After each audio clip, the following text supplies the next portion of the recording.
All right, this is Bill, Blitzmolin Fab, back in the garage. Here I am.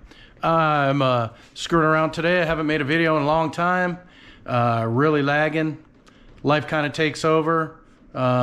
Things happen through my family and busy with work, and haven't been doing a whole heck of a lot on the car. Today I'm playing around with Calvert Racing Traction Bars, and they're just a ladder bar. And what they do is they prevent your leaf springs when you load them, or you're doing a burnout or whatever. The leaf springs want to do this, and they want to wave. The rear end is trying to pull them. So these are like a type of ladder bar. They are adjustable, and so I'm going to go ahead and install these things. I'm playing around. I've got some big, I think they're 3.5 inch lifting block or lowering blocks. And I don't know if I'm going to leave those in there or not. I've been kind of going back and forth about leaving those in there. I've got big tires, kind of wanted to lower the back end. Thought about maybe just getting a little bit lower profile tire and taking those blocks out of there, but I haven't got there yet. So I can always take those out later down the road. So right now, today, this is what I got. I ordered these from Summit. And this is the part number that I got, and I got the 2101, and I got the Caltrax. I got the Low Pro, and it's for a 55, 57 Chevy.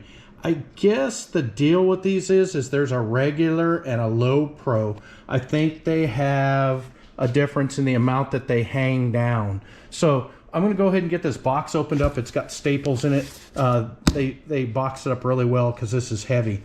So I'm going to go ahead and get this opened up and lay these out and take a look at these and start moving forward with putting them on. So I'll be back.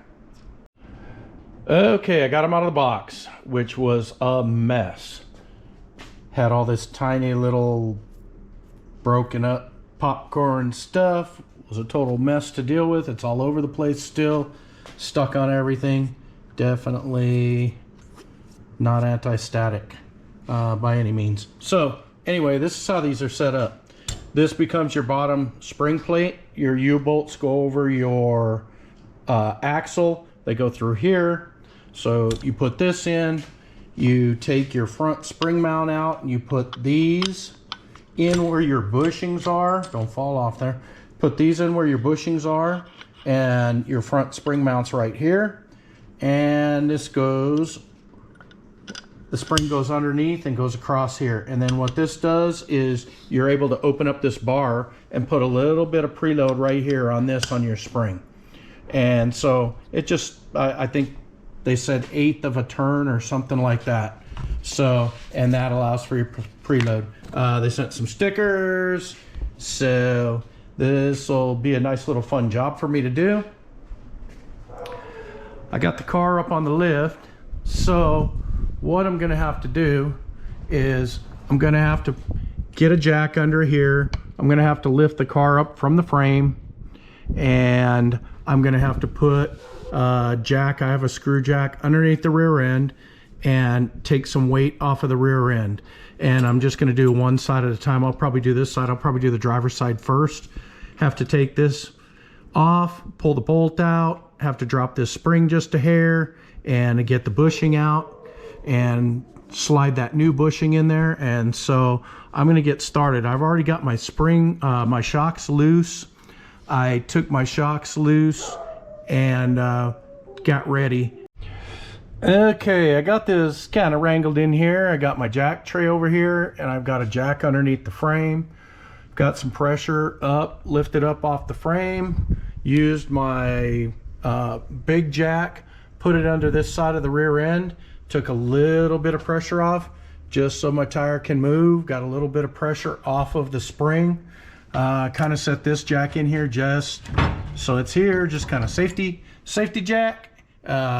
Not the most ideal situation.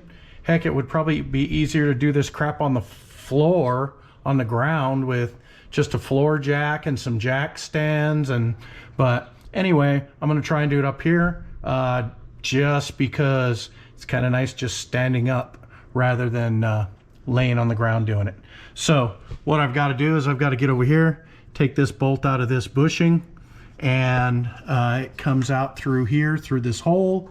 And then I've got to just drop that spring, just drop the front of that spring down, get that bushing out. Shouldn't be a big issue. Should be able to do it with this. I can pull this 2x4 out from under here, and I should be able to just drop that spring right here out of the perch so I can get to that bushing and put that pin through there, that pin that slides in there. So I'm gonna start working on that, and I'll be right back. This is how I'm doing it, little by little. Okay, I'm out here having fun. Ended up pulling out the spring. You have to press this bushing out. I just used my press. I have a small table Harbor Freight press. This is the bushing that was in there. This actually was pressed in here. So I pressed this out, got it out. Then I just took a Sawzall and a Sawzall blade and just cut a lip right down it. If you look real close in here, there's an opening on this spring, and I just put the Sawzall blade in there, and then I put it down inside here, and I just cut it. And as soon as I did that, I was able to tap it out. And then this is the shim, the outer shim that's part of the kit, part of the Calvert kit. And then there's another shim that sits inside of here that pivots inside of here. So I also had to take this shim and press this in. I just greased this a little bit inside here, put a little bit of grease in here, press this shim in. They tell you to press it. They don't recommend using a hammer, because if you damage it, then the inner shim is not going to pivot correctly in it. So anyway, that's what I'm doing. Got a bunch of crap out here laid out on the table to do this, and it was a little bit more than I thought it was going to be. I was kind of thinking that you just pulled the bolt out, put the side plates, and it just went through the bolt. I didn't realize this had to come out. So a little bit more job, a little bit more of a job than I thought it would be. But anywho, I'm going to take this and bring this spring back and toss it back on the car. So I'll be right back. I'll show you guys that when I get over there and how that front assembly hooks up. Okay, drug this thing back in here, pick the leaf spring up, put it back in the back mount, put the rear mount in. It's just laying down in here. So I'm going to go ahead and grab the bracket and go ahead and slide the bushing through that goes in the middle of there. And then let me scoot under here. I'm going to grab this thing over here, and I'm going to slide it in here, which this goes in here. This is the new bushing, becomes the new bushing. This piece goes over the top of this, and then it all sits up in here, and then bolt goes right back through, just like it normally does. This has to be on the top of the spring. So I'm going to get that all together, and I'll be right back, and I'll show you what's up on that. Definitely a two-handed job, and probably 10 or 15 minutes. Alrighty, I got it. Light's kind of bright right here. So all I did was took this, put it over the spring, put the bushing through the spring, lifted this up, took the bolt, the old stock bolt, stuck it through the frame, the hole in the frame, pushed it all the way through, tightened it up. This pin does have to be on the top of your spring, because this is how later when you hook up the bar, you're going to set the preload. So, and that's going to preload against this spring. So it's going to preload this pin against the spring. So just so you know, that part's in. Now what I'm going to do is I'm going to go get this piece. I'm going to take this bar off. I just kind of put this bar together. I'm going to take this piece, making sure I got the right one, because the shock mount goes on the outside, or the inside, actually inside of the car, inside of the spring. So this one is my driver's side, so that the shock mount will be inside when it bolts up underneath the spring. These bolt underneath. This will be your new spring plate. So I'm going to unscrew this bar. I'm going to take this, bring this underneath the car, put it up, put the U-bolts, put the nuts on, and get this mounted up. So I'll be back. Okay, well, I got it bolted up. Got it bolted up to the U-bolts. I got this piece in, and like I said, this pin has to be above the spring. All I did is took this bar, screwed it into here, took this bolt out, screwed this rod end in, and I ended up actually taking a little bit off this bolt, off the back of this bolt. It's so close to my tire. My tires are right on the edge everywhere of rubbing. So I don't know if you can see in there, but I barely have any room. So hopefully it doesn't rub my tire. If it does, maybe I'll do a little bit of a wheel spacer or try something. But anyway, I got it in. What I did is I took this arm and I set it so that this pin touches the top and then like a quarter of a turn. So, and that's what they tell you to just set for basic preload, just to have a little bit of load on there, so that when you start doing a burnout or spinning your tires or whatever, and that spring wants to flex, this bar holds it. It's got preload up here, and this bar will not let that spring move, or not as much. So anyway, I hooked my shock back up. Didn't exactly work how they had it. They had like a long spacer, so I don't know, I might do something else. This was on the other side of the shock in the kit, in the instructions. Didn't really let my shock line up kind of like it was before, so I just went ahead and stuck it on the outside here because there was threads up to about right here. And so for now I'll just leave it there, but not too bad, little bit of a job. So I just took my shock off and I'm going to do this side, so I'll get to work. Okay, continuing on doing the passenger side now, and I kind of ran into a little issue.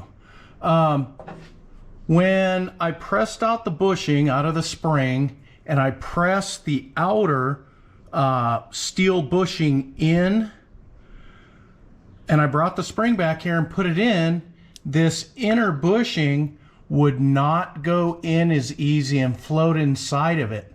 I checked all the edges on the inner bushing to make sure that I didn't screw them up when I was pressing them in, and I didn't use a hammer. I used a flat chunk of steel.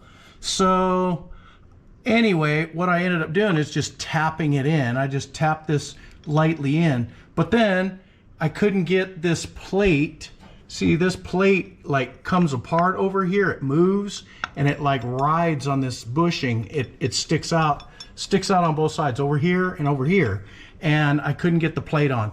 So what I had to do is just loosen up this bottom bolt, and this is just a pin with a little clip on it, and this clip, just there's some room in the front part, you know, you can see, to let it move around. So all I did is loosen this bolt, was able to widen this, pop it over these, put it on. Make sure you put the pin on top of your spring. So that's the only problem I've run into so far. In the instructions it does say that pushing out that bushing and pressing in the new bushing is the biggest issue on time and installation, and they're right, it is. I used a Sawzall again to cut the other bushing. Take a walk over here. So come out here, this is where my press is sitting. So this is the old bushing. So what I did is, here's the rubber again, was in here, okay? So I just used a little piece of steel, a little round chunk of steel, pushed this out, and then I was left with this. And then I took a Sawzall blade and I just held a Sawzall blade right in there against the edge and let it cut through it. And then once I did that, I was able to flip it over on this side, and I was able to just take a little chunk of metal, little chunk of steel. You can use a socket or you can use anything that'll fit on top of it. And I was able to just press this. This pressed right out, nice and easy. Then I took the inner sleeve, and then just pressed the inner sleeve back in.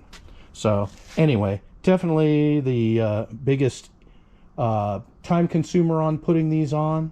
So I'm gonna go back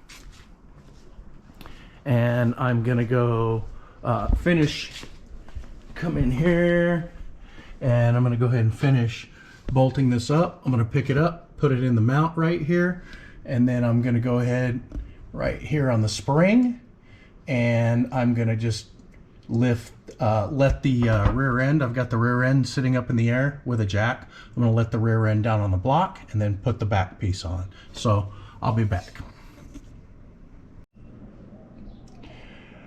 All right, well, I got them on. They tell you, let me get under here, tell you to adjust them, that what you do is you just take this pin right here and let it touch your spring, and then take this bar and twist it. It'll open it up and it'll push this down towards your spring. So as soon as you contact your spring, they tell you go about 1/4 of a turn, lock the lock nuts. And that just puts a little bit of preload. Also grease your zerks, your grease zerks. Got them on both sides. Looks pretty good. I don't know if I'll notice any difference. Just been something I've wanted to do for a long time, and so figured I'd give it a shot. So that about wraps up my Caltrac kind of ladder bars and that little job. So that's about all I've got. If you could, like and subscribe. I hope everybody has a great day, and I hope everything's going good in your world.